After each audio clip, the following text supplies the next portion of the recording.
Melinda Davenport here, back again with my co-host and creative powerhouse, Karen X. Chang, and we are nearing the end of the day. I can't believe it.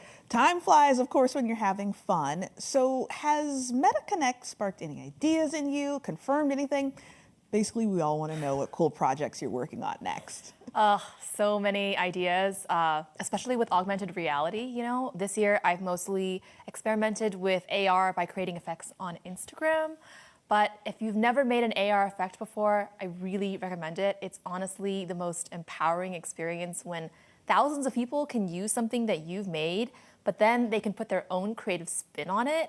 And that's just been with AR effects on a phone. So imagine what it's going to be like when AR developers can start creating virtual objects with a full-on mixed reality headset.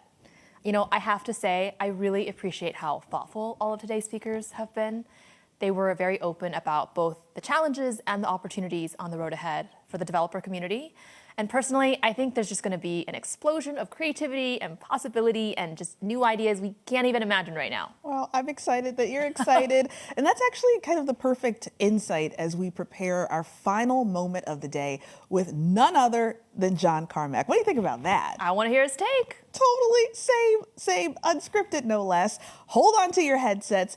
As this community is well aware, John Carmack is a consulting CTO for Reality Labs at Meta, as well as an AI researcher, aerospace engineer, and the founder and lead programmer at id Software for the Commander Keen, Wolfenstein 3D, Doom, and Quake games. Lots going on. Okay, busy guy. He's such an innovator in the industry. Can't wait to hear from him. No joke. It's serious business over here.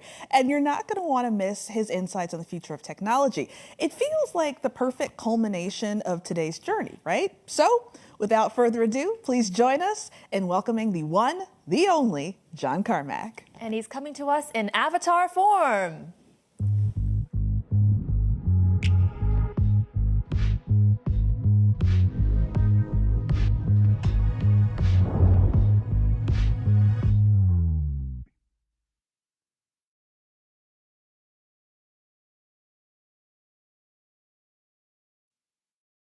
Hey, everyone. So last year I said that I'd be disappointed if we weren't having Connect in Horizon this year. And I was kind of planning to lead off pretty grumpy here because we really don't have the physical Connect experience replicated here. But I watched the keynote in Horizon with a room full of people, and it was really pretty good. The video quality on the giant screen was nice. The little side effects going on added a nice subtle touch, and just being in a room with a couple dozen other people that care about the same thing is a positive thing. So I was kind of like peeking out from underneath my headset, looking at my cluttered desk with my Meta laptop and a window open there, and thinking that, yeah, this really does have some genuine benefits over looking at it in the way most people view most presentations. So but when Mark came out live as an avatar, I was genuinely surprised. I didn't attend any of the rehearsals, so I didn't really know what was going to be happening there. And while, you know, that was a pre-recorded canned system, that's what I want to be doing live. You know, that kind of walking around on stage, and everybody in the room came down up to the railing to be closer to the avatars. And that seemed to have some, you know, some real positive things. That's what I wanted to do. You know, this isn't really what I meant. I mean, me being an avatar on screen on a video for you is basically the same thing as just being on a video. You know, instead of a makeup artist putting anti-shine on my face ahead of time, I had my girlfriend tweaking my avatar before Connect, but it's the same basic process as a video presentation. You know, I want to be present with a live audience and in a virtual space where everyone that wanted to could stay afterwards and talk as long as they felt like it. You know, I was in Horizon before the keynote, and someone was asking if they'd be able to talk with the presenters after the shows, and I had to say no. But I think we can see kind of a path forward now, and I'm pretty excited about that. Now, doing an event in Horizon for real, like in an ideal world, would mean having this sort of arena scale support with thousands of avatars milling around, at least hundreds in large rooms, and, you know, in a completely uniformly shared world. You know, that's a serious technical challenge, and Horizon definitely can't handle it now, but it's not an insurmountable one. However, there's a really huge tension with avatar rendering quality. There was some public mockery about avatar quality earlier this year, and now lots of people internally are paranoid about showing anything but the highest possible quality avatars, and more rendering features are being pushed to increase the quality instead of the quantity. I mean, I'm actually doing this in a custom build of Horizon, built only so that it could absolutely lock the level of detail on my avatar to never drop down no matter what's going on. And if you're in Horizon now, if you look around at the other people, there's a very good chance you're seeing some LED changes and poppings and things going on right now. Now, just imagine if we double the intensity of the rendering quality on the individual avatars. Maybe the guy right next to you will have good quality, but that's going to come at the expense of everything else after it. So I really worry about that. And then the big push towards photorealism and codec avatars. We've got a finite amount of resources on our headsets here, and cloud rendering won't save us in many cases. So I think that I like our avatars today. I'm pretty happy with these. It's been great seeing all the extra options continue to increase, and I'm happy whenever I see a new app that renders the avatars, as they are. And especially the non-VR family of meta apps gives them multiple orders of magnitude more reach. So I think these are all, really pretty positive things. So I definitely lean towards optimizing for quantity rather than quality. We've had apps where you're limited to 4 people or 8 people, and it's just not as good for a lot of the applications as when you can have at least a couple dozen, but ideally a lot more. So, but even within the avatar rendering limits of Horizon today, events like this can still be pretty cool. I mean, my avatar here could be replicated to an arbitrary number of other shards, even if it's only 20 people each, and people could maybe flag themselves for being in a waiting line to transfer to the prime shard when spaces open up. So if we can't solve the hard scalability problem, we should sort of embrace sharding as kind of the Horizon multiverse and give users tools for easily migrating between instances to group up with their friends or the company reps that they want to meet. Universal waiting lines to get into anything that they want to. So we already have a lot of good support here for professional camera and production work already. I mean, I'm sitting in this room with production people and a half dozen cameras moving around, and there's a whole crew kind of dealing with all that, just like they would on a real professional event. So I think that this can be a genuinely valuable thing for a lot of conferences, and conventions they're expensive. It's big business. For the costs that go into lots of these things, you could just give attendees a free headset in many cases and still come out ahead. So Horizon Worlds isn't really my realm. I'm just lobbing a few grenades over the wall with my comments here. I personally wind up caring a lot more about the main VR home environment. Internally, we call that VR Shell. It's rebranded as Horizon Home now, but every single Quest user interacts with it. And I did write the original core of it many years ago, so I kind of have some personal fondness for it. But there's a bunch that I'm grumpy about. Performance has degraded a lot over the years. We're rarely locked at the 90 frames per second target that we aim at. It bothers me every single time I use VR. I've even given the suggestion that I give to game developers that if you can't hold 90, you should drop back to 72, because smoother at a lower frame rate's better than kind of being uneven and jittery. But it isn't clear how many glitches, that would cover. Our app startup times are slow, our transitions are glitchy. But I can see light at the end of the tunnel for the pitch that I've been making for years.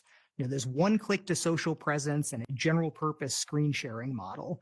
So we launched co-presence in Home recently, and there's all sorts of glitchy stuff around it. But when you actually get into it and you've got the interaction with the avatars, I think it's great. It's basically what you get in Horizon Worlds here, but in your home, and it at least has the potential for being much, much faster and probably somewhat higher avatar counts, because we are in a completely native environment rather than a Unity environment.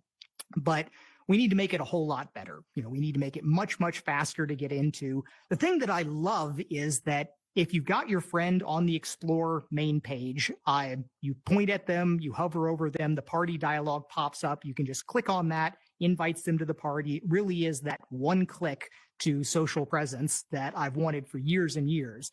Now, it winds up taking a minute for them to get into your space and environment. And we could get that down to hopefully a small number of seconds, where you click on that and the response is as fast as somebody responding to a text message or something. That's the the North Star that I want to see there is that jumping into VR synchronous social environments is as fast as the things that you do on your phone, the finely tuned mobile apps that really matter.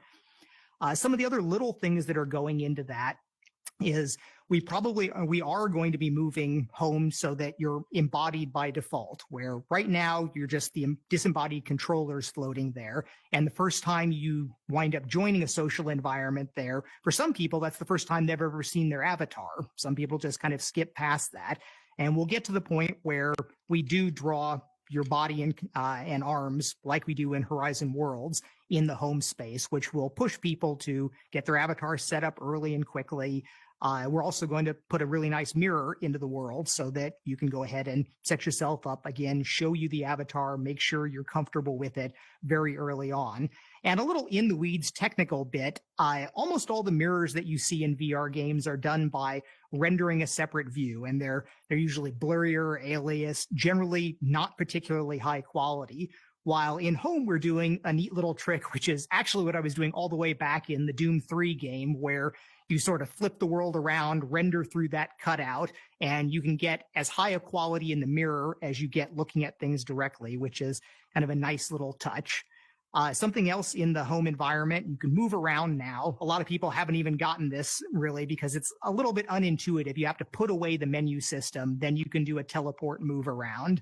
And I keep pushing for, we really should have general purpose navigation. I wind up arguing with designers all the time where they really want to make sure the user can never get into a place where they sort of break the modeling of the world, poking their head through things. So you wind up with just specific pre-generated points. And that winds up not being good if you get a large group and you're not structured exactly the way you want. You really want to be able to nudge around. But, I think that'll get sorted out pretty soon.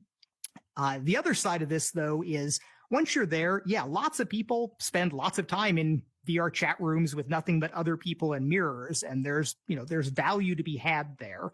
But I think there's this enormous block of value to be unlocked with screen sharing.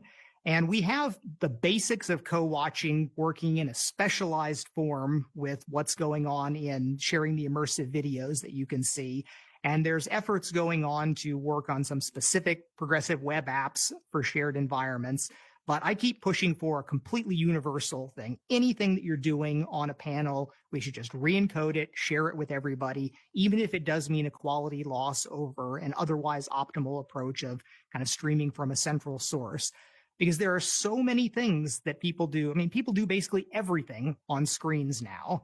And if we can bring awesome synchronous social in here that's fast and easy and everyone can be easily sharing what they're working on, I think it's going to be a pretty significant value. We're doing a lot of this in Horizon Worlds and Horizon Workrooms, but these are very heavyweight apps. It's a big deal to start it up, to get into the world, to get things going. And in so many things that I care about, it's this worrying about the latency for actions, whether it's milliseconds in tracking or seconds in starting up an app experience. It matters to be fast. And I keep pushing on this. Make it super fast, make it super easy, not a lot of steps, even if it's not everything for everyone, but making it a powerful, awesome feature that does work super easily for and quickly for everyone.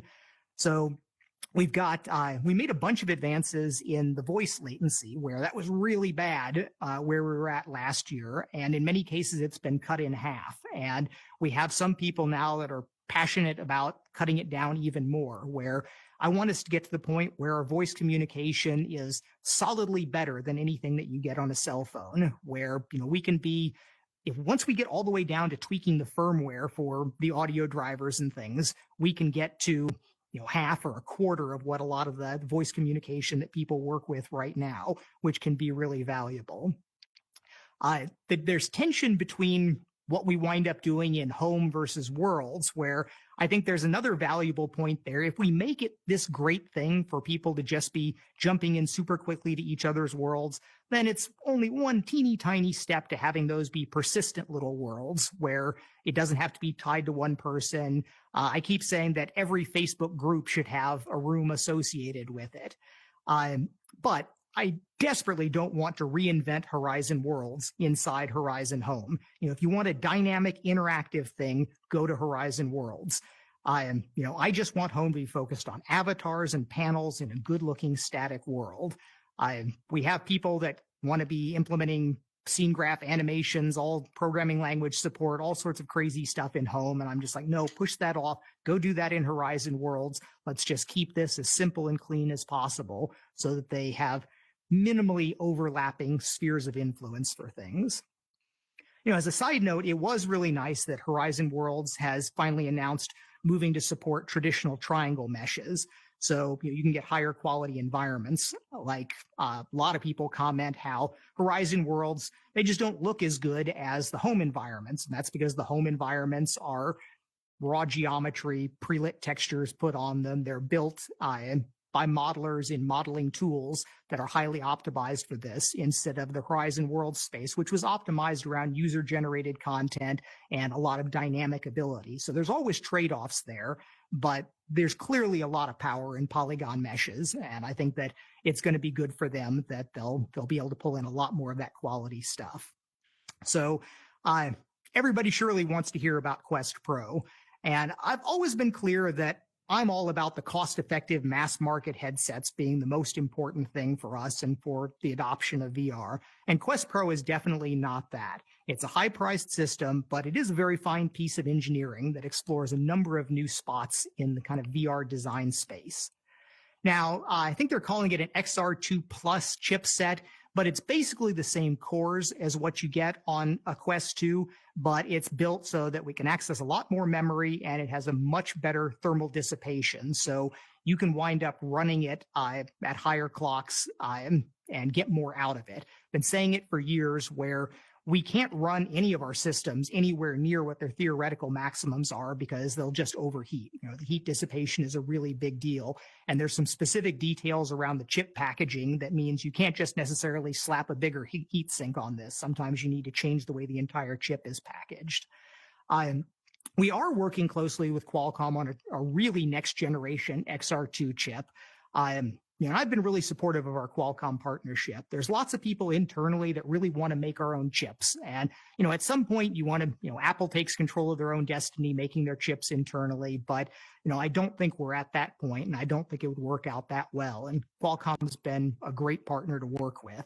And there are several very custom VR specific features going in that I'm excited about in the future, beyond just the normal CPU and GPU advances that you're pretty much expecting. I do kind of worry, though, that it's a very high-end chip, and we may need something low-end targeted for inexpensive VR headsets in the future, though.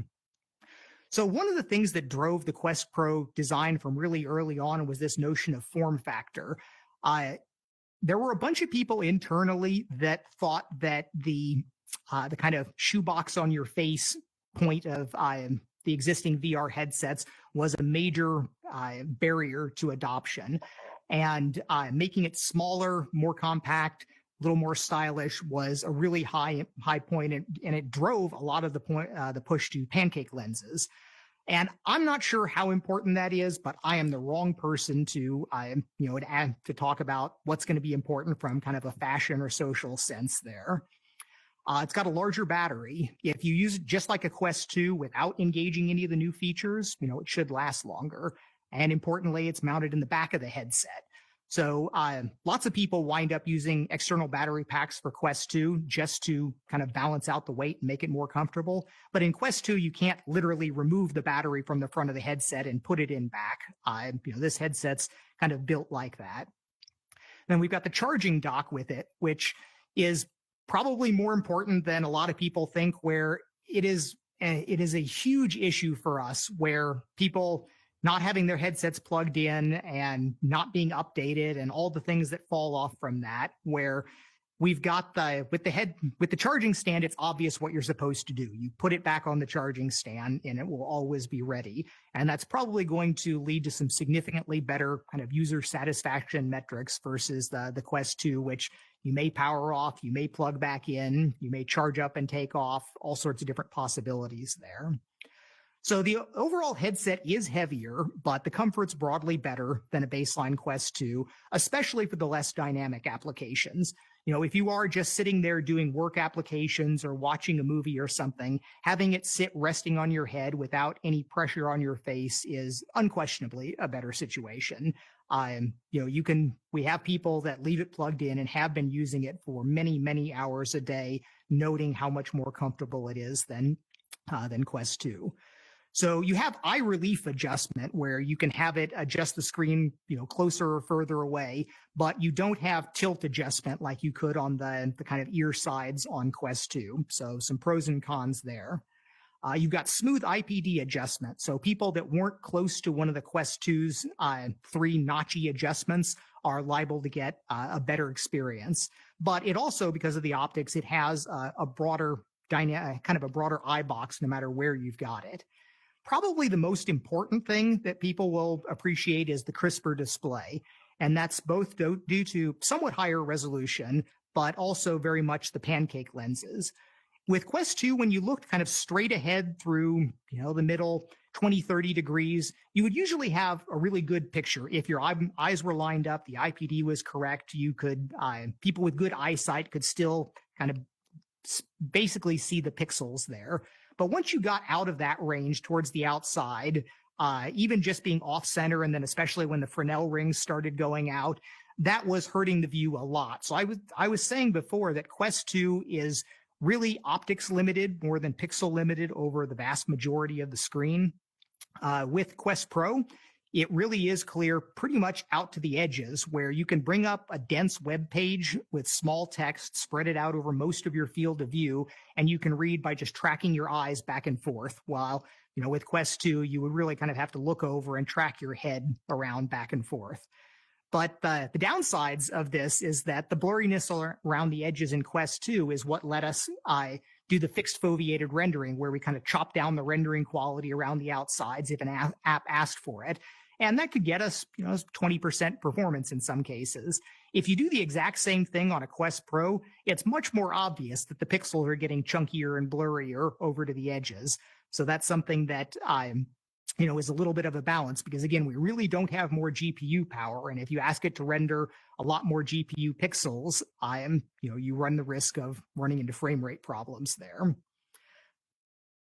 So the pancake lenses do have a little bit of intensity vignetting, where it's a little bit darker around the outsides.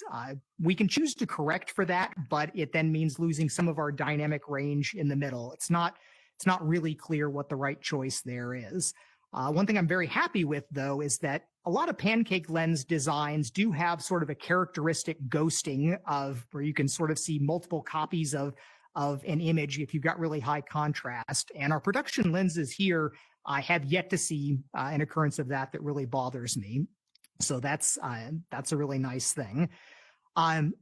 We do have a segmented backlight on here, which has 2 values, where instead of in Quest 2, there was a single screen, but we did have 2 backlights on it, where we could flash the left backlight and the right backlight independently.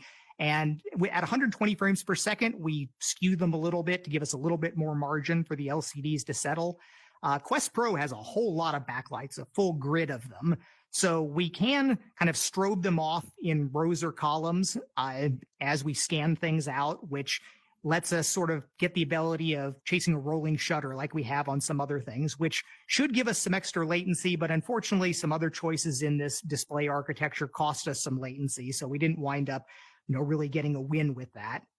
But one of the exciting possible things that you can do with this is do local dimming, where if you know that an area of the screen has nothing but black in it, you could literally turn off the bits of the backlight there. So that gets you back to the sort of awesome OLED blacks that you could get on some of the earlier displays. And those earlier displays, a lot of people, speak very fondly of them, but their low bit precision was really pretty terrible. It's like, yes, black was off, but you go up to 1 and 2, and there are these large, ugly steps, or you've got, mirror correction issues going on. So it was not a pure win. So you can get great pure blacks on this display. Now, it's not enabled by default, because to do this, we have to kind of scan over the screens, and that costs us some time, and we don't have a lot of extra time here. But a layer can choose to enable this extra local dimming. And if you've got black areas, then they will go to completely black. but it costs a little bit. And if you've got like an environment like I'm in right now, there's literally no complete, maybe a little bit on one of those surfaces over there. That's a complete black. On most systems, most scenes, it doesn't wind up actually benefiting you. But the exciting thing that we don't really have yet is the ability to do extra high dynamic range, where in an ideal world, you could look at every pixel on the screen, see what range of colors and intensities that it's got, and then choose an optimal backlight value and then rescale everything to the whole 0 to 255 values. That would be fairly expensive to do in a general purpose sense here. I'd like to see us do some special demos with like pre-calculated high dynamic range environment maps or something, just to kind of explore what we could possibly get from it. There's still limits where you're not going to get on an OLED. You can do super bright stars on a completely black sky. With local dimming, you can't do that, because if you've got a max value star in a min value black sky, it's still got to pick something and stretch the pixels around it. But what you can do extremely well is something like being indoors and looking outside, where you can have a high quality range of relatively dim colors on the inside, and then an almost blindingly bright outdoor light where we have the backlights cranked all the way up. But that's, future speculation work. There's nothing like that right now, but we do have this one flag that we can set up for layer optimization. So the eye tracking has a couple purposes. Everybody loves the idea of foveated rendering. We kind of set ourselves up for this, where several years back, Michael Abrash would show these pictures of kind of ray traced images and show that you could take out 99% of all of the pixels. And then if you reconstruct it right, knowing exactly where the fovea is looking, your brain won't really be able to tell the difference.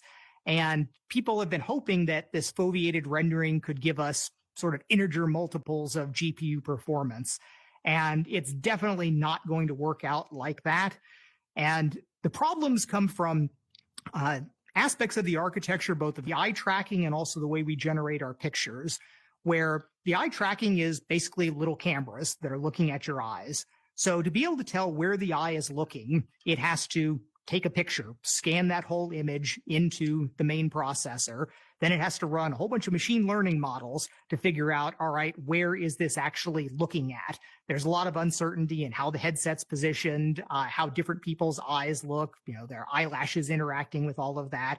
But you eventually figure out, all right, it's looking at this point here.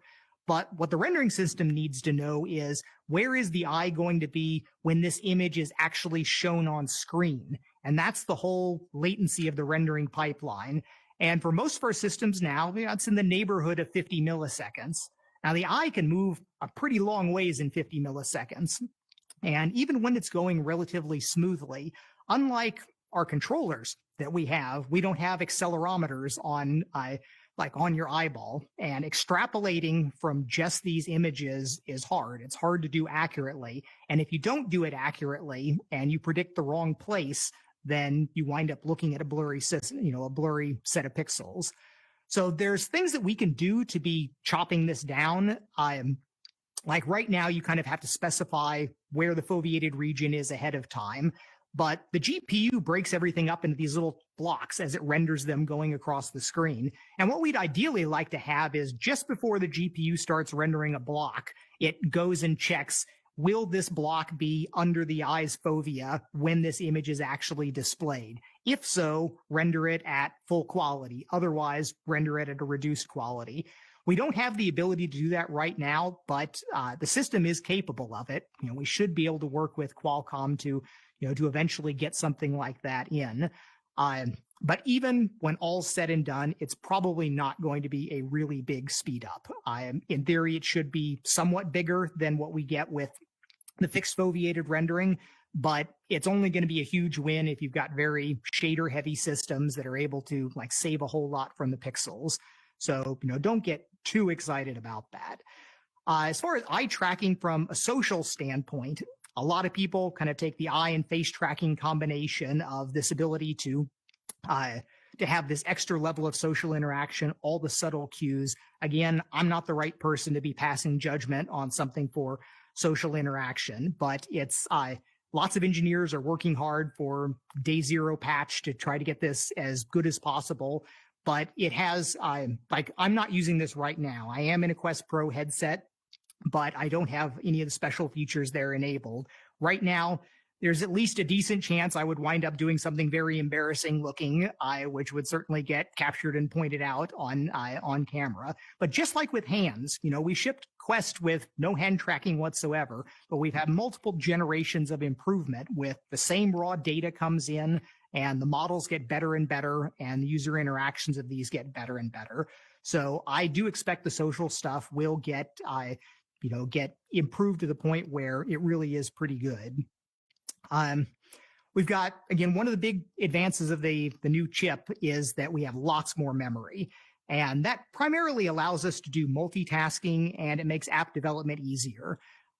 Most console developers you start your development on a system that has a bunch more memory, and eventually you kind of grind it down so it fits inside the consumer space. So it's probably going to be pretty helpful for people targeting Quest 2 in the mass market to use the Quest Pro just so they can get their early ideas up and then worry about kind of crunching it down later, saving some of that work. You can get yourself into a bad fix, though, as with any of these cases. If you develop on a system that's not your target one, you can sometimes make tragically bad decisions if you aren't constantly aware of how it's going to be on your low-end system. And the low-end system is still going to be where all your real customers are. So this ability, like with this extra memory, this is not enabled on Quest 2, but in Quest Pro, you'll be able to actually pull up browser inside any other experience. You can be in any game. You can be in Resident Evil, like one of the really heavyweight games, and still pop up our system UX and then bring up the browser, look up your cheats or whatever walkthroughs you want to have there, and then go back and forth quickly to the main experience. Now, I think that's going to be still possible on Quest 2 as well. Lots of apps don't max out the memory. You might not be able to do it in Resident Evil, but you could do it in Beat Saber. And I still keep pushing for this notion that we need to, at the system level, virtualize enough of our resources so that we are able to do that for all the things that people want. The color and high-res pass-through is, I'm not the big MR advocate. I've yet to see the real big win from these applications. I'm not sure it's super mass market, but it feels really natural when you just put the Quest Pro on and looking through it, you're seeing a high-res color view instead of the super grainy, low-res black and white view that we get in Quest 2. And the presentation, it's still a sparse reconstruction. So flat planar surfaces wind up looking really good, but if you wiggle your fingers around in front of it, or you've got lots of edges, you can see artifacts around it. But in a lot of cases, it just does feel really pretty natural. That couples with the fact that the Quest has this open kind of side periphery and bottom, which I thought I was going to really, really hate. I'm all about the immersion in these experiences. For years, I've complained just about like our nose light leaks in the headset and the idea of like opening everything up for gaming. I get it for like other use cases, but I thought it would be really bad. And I'm kind of surprised that I don't mind it as much as I thought I would. The little magnetic clip-in blockers block off the side, but you can still see all the area underneath it. And for a lot of productivity stuff, that makes great sense. There was several years ago, I took an Oculus Go and jigsawed out a big chunk of the bottom there so that I could look down and look at my keyboard when I was doing some remote desktop work. And like right now, I'm in a Quest Pro and I'm looking down. I can look down at my notes that I wrote for what I'm going to be talking about here. And this generally works out well. So this is complementary to a lot of things like tracked keyboards, where we can bring into VR this tracked version of something, but you can sort of get free field of view when you actually care about the real world. And so that works out, pretty well.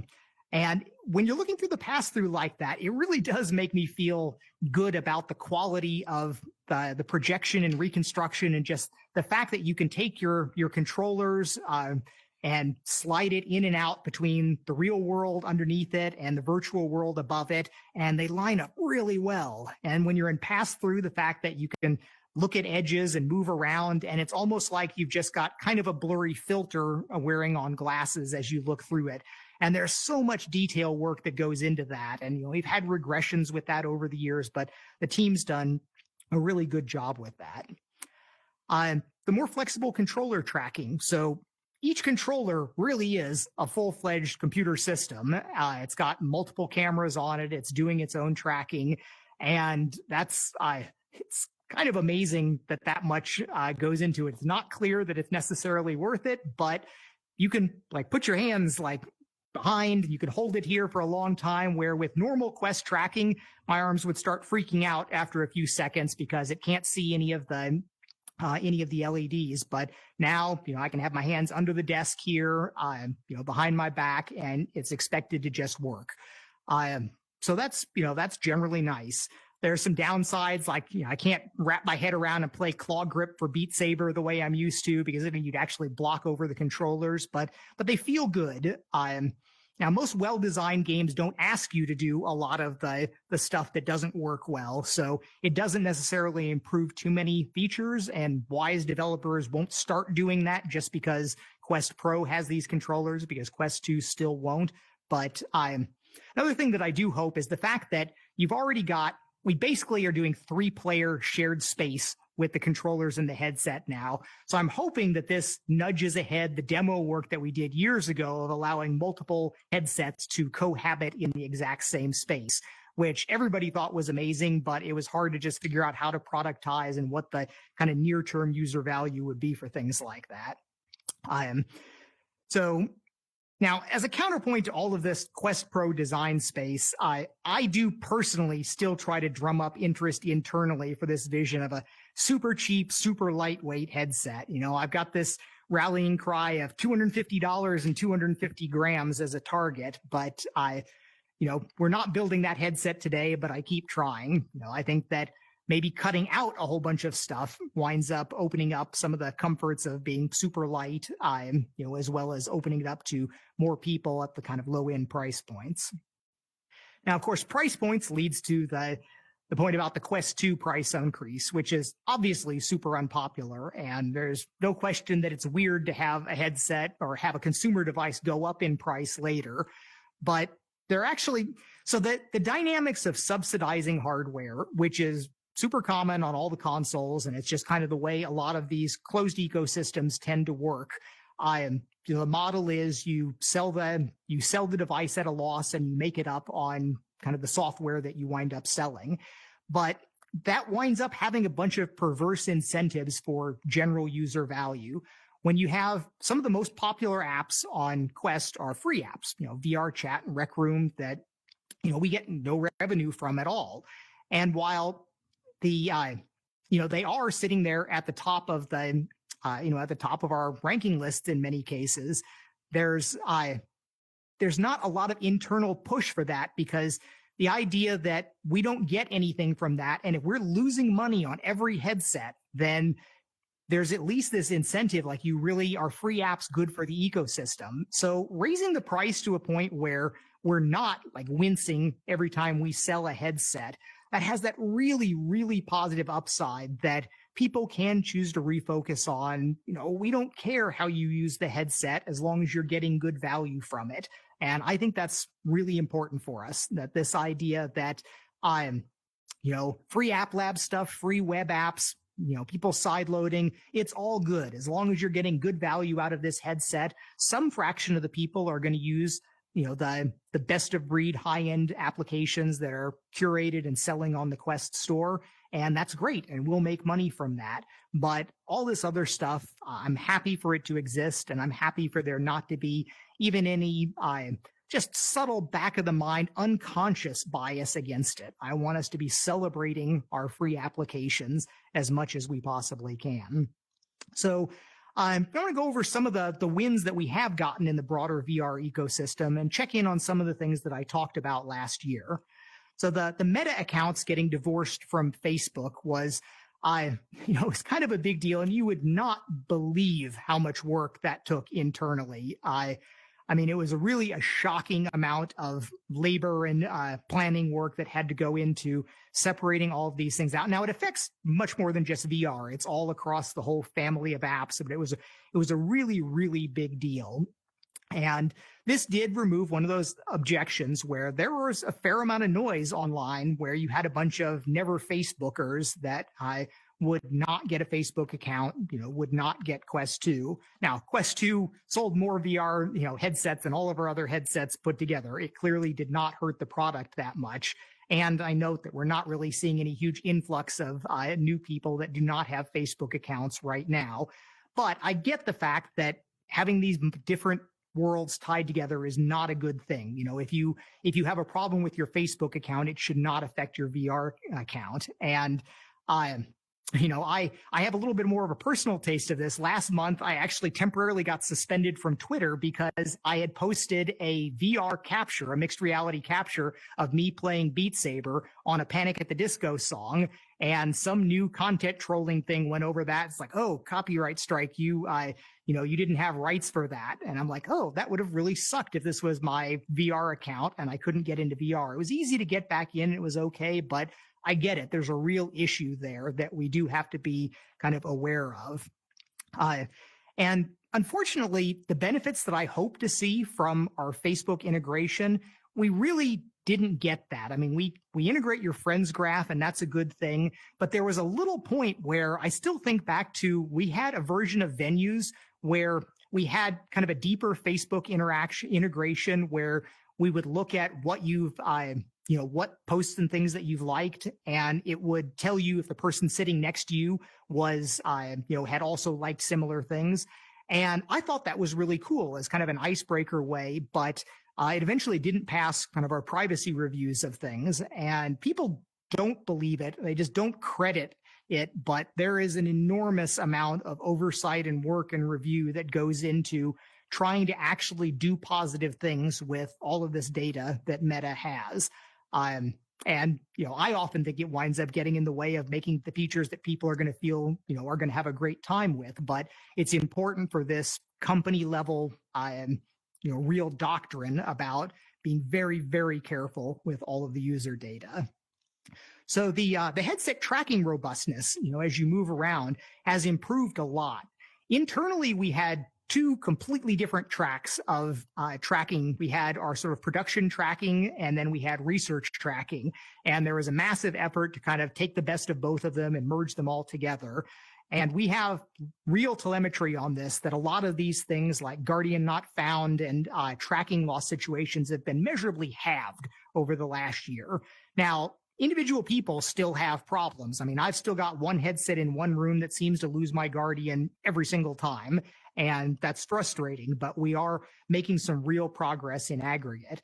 Now, one thing to be aware of, that our original specification for what light is necessary for operating Quest tracking in, there was some terrifying stat like 30% of the people that are using Quest are using it in light levels that are below what we originally specified. Now, we still work in worse conditions, but that was not what everything was optimized around. So we've got reasons to be kind of retuning what we're doing. But yeah, if you've got an opportunity, flip more lights on when you're doing VR. You can expect the tracking to improve. The controller extrapolation improved, where this was something that the developer of 11 Table Tennis, the ping pong game, he was pushing me hard on this a couple years ago about how like Vive's extrapolation, the people that were playing on playing ping pong at very high levels, that they could tell the difference of this tens of milliseconds extrapolation going on, that our algorithm wasn't as good as what was going on in Vive. So we had some really good people go in, pour over tons of data, big data analysis of things here, and we now have quite a bit better extrapolation. Now, another interesting thing that came up with that, especially working with some of the newer controllers, so much of this comes from reading the IMUs that are inside the headset and the controllers. And it turns out that haptics buzzing in the controller and very loud audio in the headset winds up being very disturbing to some of our IMUs, and we're having to take special steps to filter or use different components to kind of make this work out better for us. AirLink has continued to get improved. Lots of improvements going on in there. We did announce a dedicated accessory so that you can kind of plug in a special dongle and get sort of optimized for AirLink behavior there. Now, it's important to note that there's not much that it does for you over a perfect setup, where if you're using AirLink, you really do want to have your PC hardwired over Ethernet to your router. If you don't have that, then doing AirLink means a packet goes from your headset to the router to your PC, from your PC to the router to your headset, and that cuts in half and does more damage than that to kind of what you can accomplish over there. Many people still have a great time with that, but if you wonder about your quality, having a direct connection works. And this dedicated dongle has a couple other details that are better than what you could normally get out of a commercial router, but the best commercial routers are pretty darn close to this. If you've got a high-end gaming router, it's probably just as good. But if you can just grab this and plug it in, it can fix a lot of bad problems for you. App Lab has been going great. I am in my position as customer support of last resort. I do field complaints from people. It's like, I've been in review for 5 weeks or something. And I follow up with the content team, the people managing the App Lab reviews, and I see the dashboards, and we've really made a lot of progress. It's generally really pretty fast now. We also added in-app purchase for App Lab, which is, I don't know why that wasn't there at the beginning, but it's now got parity. So you can go and you can do lots of good business in App Lab. 120 frames per second support has good uptake. It was made an official non-experimental feature. I did a demo recently internally that I'm hoping to be able to release publicly when we get some clearance for some of the media. But it turns out 120 frames per second is also really good for video playback. It's hard to render 3D worlds unless you're super optimized doing relatively simple things. But if you're playing back video, 60 hertz video now plays wonderfully, where we used to have the challenge of 60 frames per second displays are usually too flickery for most people, but if you play back 60 hertz video at 72 or 90, it winds up kind of juddery and not really worth that much. But at 120, it's great. And if you actually play 120 frames per second video at 120 frames per second, that's like smoother than any video content you've ever seen in your life, and it looks really good. Now, there's some weird codec issues, but we have, like, Quest 2 can decode 4K by 4K at 120 frames per second. And that's a really good mono view for a lot of things like sports. That's a great view. Now, one downside is, unfortunately, Quest Pro can't do 120. It's limited to 90. And this is probably, that was a factor in a lot of the infighting that made 120 frames per second on Quest 2 such a problem to get out and shipped. But we came to terms with that. 120 is now just Quest 2 and future headsets. It's good enough that I think nobody gets to say, well, we just don't want to do 120 in the future. The hand tracking has continued to improve, but it's still far from as intuitive as a touchscreen. And there's a problem that everybody's like, well, we just want to have a tablet for the metaverse. Let's just put a tablet right in front of us and we'll just poke at it. One of the problems with that is the closer something is, the more sensitive it is for latency, because a small amount of movement, something way off in the distance there, as I kind of move my head side to side, it's moving fractions of a pixel or a pixel or two. But if I have a tablet right in front of me and I move my head a little bit, that's moving tens of pixels. And if you mispredict that and it's not in the position that you want, that can start leading to some comfort issues. I am seeing the thing judder around there when you're trying to focus on it is a challenge. Now, we've got approaches that can fix this, where we can move panels directly in time warp in the compositor so that they have, instead of 50 milliseconds of latency going through everything, you can get it down to 10 milliseconds of latency, which is really great. But then your controllers and hand rendering and anything that goes in front of it need to be rendered on yet another layer, which is composited on top of that. So there's trade-offs, but if we want to do a great job at that, we're probably going to have to do that. If we want to have feedback for all of it, instead of just like mushily poking at the air, is always problematic. There's a lot of work that goes into making 3D buttons that can respond to you. But most of our surfaces are going to be things like web pages and Android apps that are not going to have custom buttons. So I keep arguing for just, put a surface treatment on top of it, flag any layer as being touchable, and we can do things like have shadows coming underneath it, crosshairs going down, audio cues as you tap things. being able to render the hands and have the hands stop in times. There's a whole research lab that's worked on this stuff for us, and it can make hand interactions a lot better than they feel right now. There's still a lot more to be done. And we do have the Hands API, which some apps are like Mist are starting to use. It's showing up in some actual games as well as sort of dedicated hand toy things. I'm curious to see how it's going to work out in fitness apps, and I wonder if there's any optimizations that we should be making for cases where we really don't care about the fingers, but it's just, kind of moving the hands around very rapidly. We can probably do some things to make that work out better. Now, eventually, we're going to want to see this as a primary input method for a headset, but we're not there yet today. It's not easy enough to do the common things, and there's not enough things that you would want to do with that.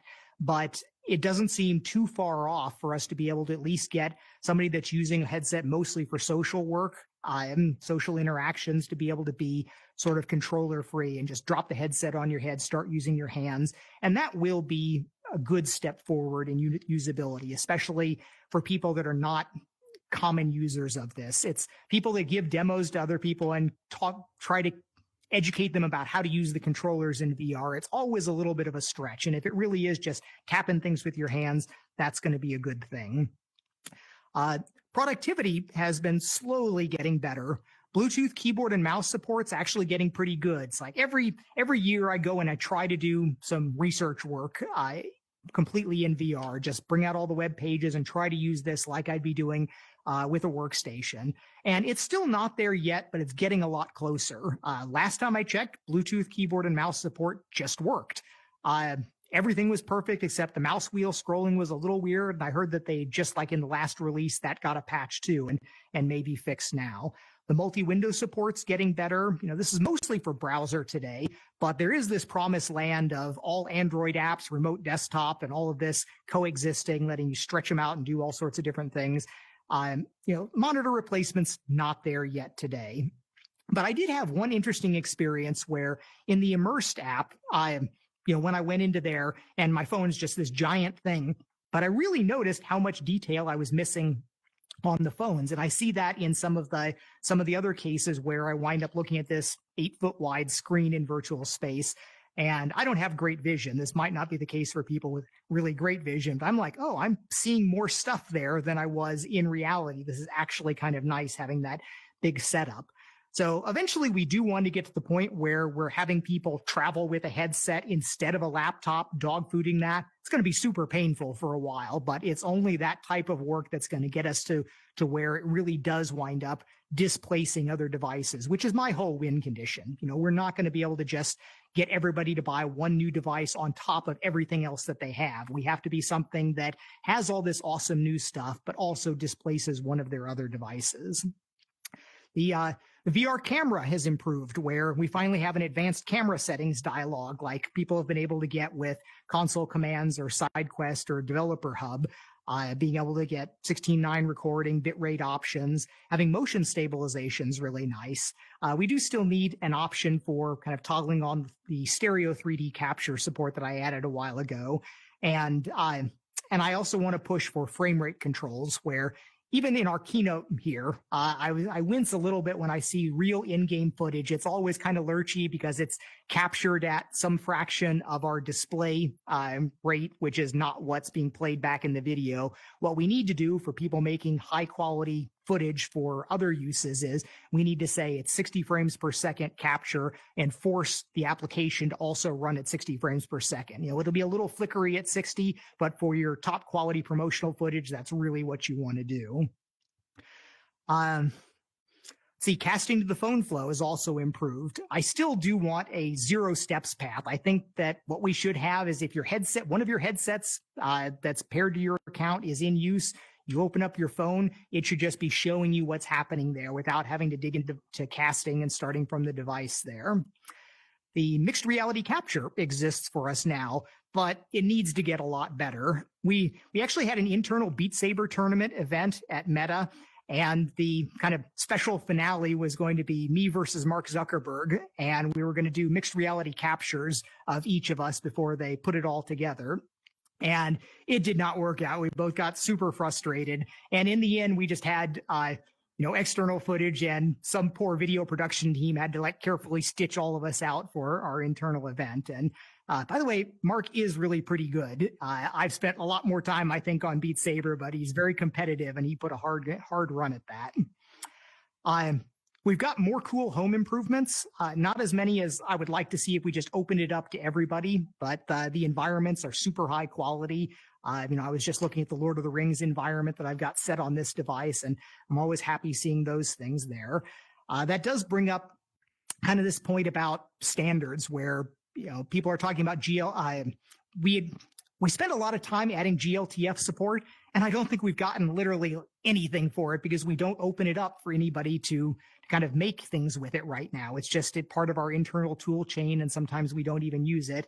If we're going to go to the trouble of using something like this, we need to just let everybody use it. Let everybody pull the things in. Even if lots of people make lots of terrible things, there's just some kind of general rule about user-generated content where a lot of it will be terrible. Don't sweat it. There's going to be some amazing, surprising things that happen that you're going to be really happy exist on your platform. I am, again, running out of time with lots more stuff. Let me at least spend a little bit of time being grumpy on the negative sides here. So the basic usability of Quest really does need to get better. A combination of battery draining if you leave it on and update hell if you turn it off winds up causing a lot of potential VR sessions to get kind of just aborted in frustration. Just a couple hours ago, there was an internal post bemoaning the fact that it took 20 minutes and multiple boots for somebody to get an old headset ready for viewing Connect today. And, it pains me to hear people say that they don't even get their headset out to show off to company because they know it's going to be a mess of charging and updating before they can make it do something cool. I mean, VR should be a delight to demo for your friends. We have a physical meta store now that gives demos, and I pushed for making the kind of quality of life for demoing changes in the mainline code, but they do use a custom launcher. But my thinking is that if it's too awkward to give a killer demo with the mainline code, we should change the mainline code. A lot of the usability issues are death of a thousand cuts things, and they can be hard to fight, but it feels like we may be getting a critical mass of people internally really fed up with it. I mean, I make these weekly posts that are a lot internally about me bemoaning all the things that I think could be better. And I felt, recently it does feel like I'm getting a little bit more traction and there's more people that are kind of sharing my view here. And I'm hopeful that this can lead to some more focus on things like that. Like one of the features that's already in kind of in process that I think is going to be super valuable is this idea of an update and power off. Instead of just power off your headset, it'll say, all right, I'm going to power off, but first I'm going to update everything. So you'll never be more than one kind of headset power cycle away from the latest thing. And in fact, I'd like to push almost all of our background processing, all of our telemetry and checking with the servers and anything that happens there that right now happens at random times throughout your play session should happen at this just when you're turning it off or after you've taken it off your head and it goes to sleep. But we have so many random teams building random servers and they all want to wake up at whatever random point they get a time slice. And we need to take more systems level control over this and kind of get a handle on it all. And, you can kind of follow along with my pain and suffering on this because Quest is a pretty open system. Anyone can go take a Perfetto trace and, open up ADB Logcat and just look at everything streaming through here. It's a horror show where we have hundreds and hundreds of things that kind of list out as errors in various services just in the time that you wind up booting up the system. And if you, in the old days, I could have ADB Logcat going and I would just get one report a second, VR API frame rate stuff going on. Now, sometimes there's hundreds of reports just spewing off the screen. And if you're not cutting it through some filter or grep, you'll never even get to see anything that you're looking for. I mean, this is a real issue here. The early headsets, I used to complain when I was working on Samsung phones about all this background processes. And when we had Oculus Go, it was beautifully clean and simple. It's like you could name every process that was going on. You could look at the traces. Everything made sense, what it was doing and what it was there for. Now it's huge. Lots of things are doing stuff when they shouldn't be or doing things that you didn't ask for. And a lot of this can get cleaned up, but there's there is this urge to just like flip the table and burn it all down. And someone asked me recently what I thought about the idea of a completely new OS built from the ground up for immersive computing. And I can probably comment on that now, where we did have a large internal effort doing just that.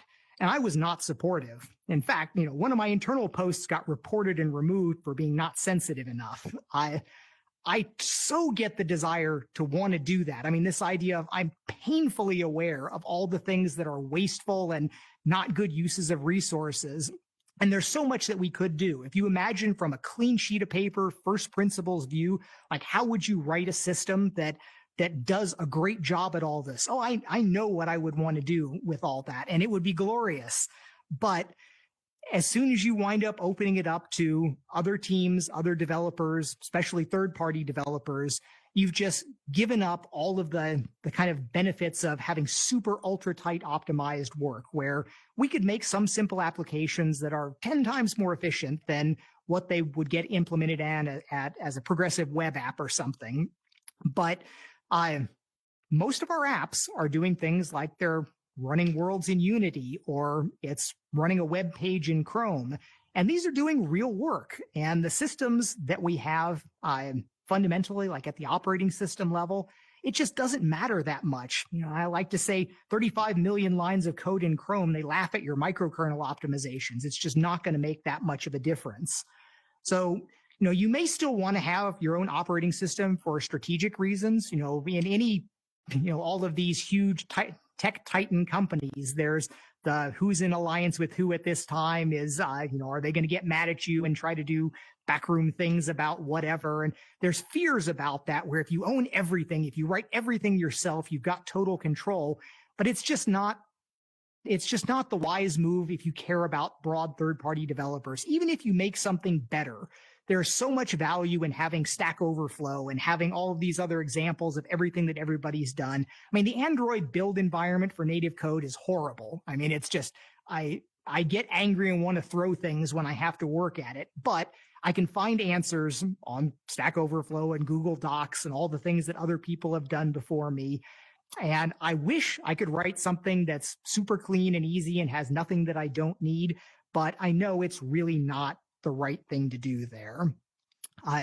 But now we do have some of these hardcore OS developers working on our Android system. I mean, some of them bailed, and I get it. It's like you signed up to build a new pyramid, and when you don't get to build a pyramid anymore, you want to go try and find something else. But some of these people are now working on systems that I do think can make super strong improvements to our system. Like I keep talking about virtualizing memory and static mapping resources, where we have this ability to make jumping into worlds an order of magnitude faster than it is right now. Like if you follow a link into a world in Horizon, the process that everything has to go through, is torturous. And I absolutely stand by that it could be literally an order of magnitude faster.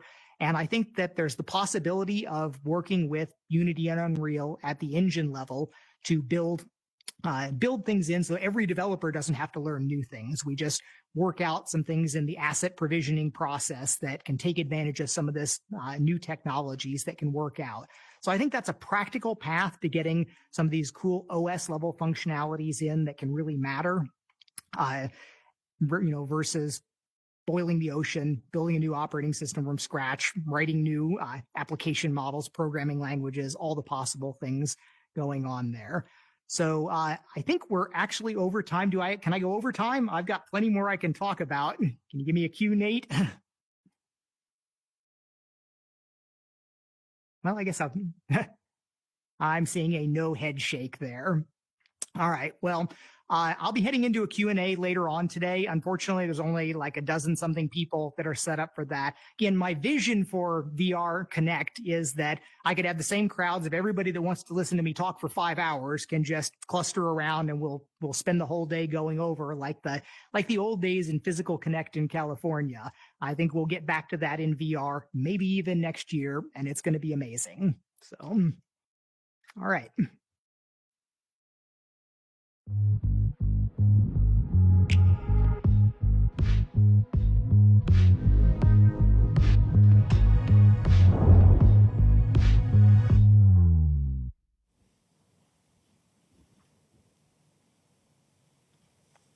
Wow, what a day and so much to look forward to. Huge thanks to John Carmack for sharing his time and that illuminating perspective about what's still to come. This has certainly been another memorable year at Meta Connect. We kicked off the day with some big reveals and celebrated some of the incredible work that's come out of our community over the last year. How exciting. Karen, what'd you think? It's just been amazing. I'm so excited to see what new ideas all of you come up with as we all get this new tech we can play with. You know, for me, today's main takeaway has been that the metaverse is being built by so many people, and that collaboration by this community will be the key to unlocking its possibility. That's it. I couldn't have said it better myself.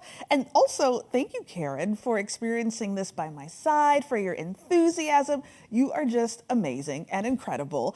And you've also connected the dots like only a creator could. So thank you. Oh, it's been so fun. Now remember, all of today's sessions will be soon ready to stream on the Reality Labs Facebook page. And to my friends in Meta Horizon Worlds, hope you had a fantastic day exploring Meta Square. Now, this content will also be available on Oculus TV, so you can connect with any of the content you want whenever you want it. But to everyone watching, thank you so much from all of us here at Meta. Yes, to the developer and creator communities, thank you for inspiring me and helping me learn and grow. Let's keep connecting and collabing. Yes, we are inspired by all of you daily, and we cannot wait to see what we build together in the future. So for now, so long. Bye.